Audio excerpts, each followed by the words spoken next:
Hey, I'm Ryan. I'm going to be talking about full stops again, but this time I'm going to be talking about using them in abbreviations. For the video on using them to end a sentence, that will be elsewhere in this website.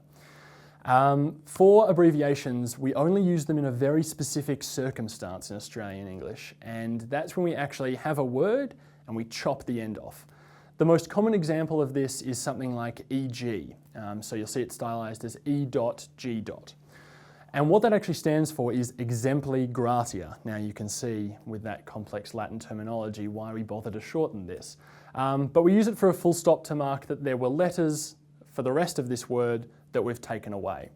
And that's the only other time we use it, if there were letters at the end of the sentence and we've removed it.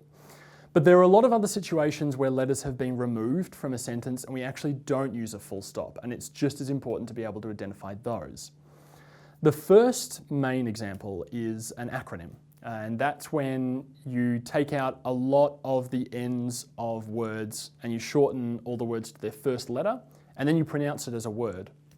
Now, the most common example of this in the university context is SWOTVAC, which stands for Study Without Teaching Vacation.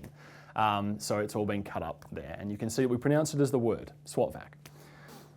Another example of when you don't use a full stop for an abbreviation is an initialism, and this is where we do the same thing as an acronym, but we pronounce them as their separate letters rather than as a word. So a common university example of this is APA, as in APA referencing style, because that actually stands for American Psychological Association.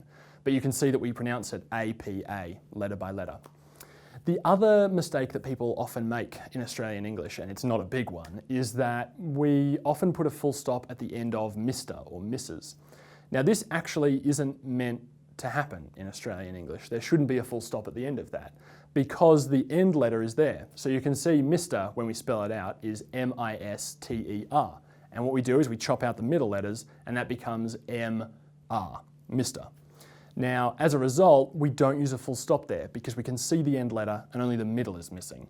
So we don't need to use that there. So overall, in Australian English, you only want to use a full stop for an abbreviation if you have one word and you chop the end off and that's it.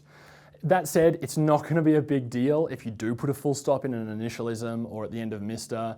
Your lecturer's not going to mark you down for that. But in case you wanted to know, there's the information for you.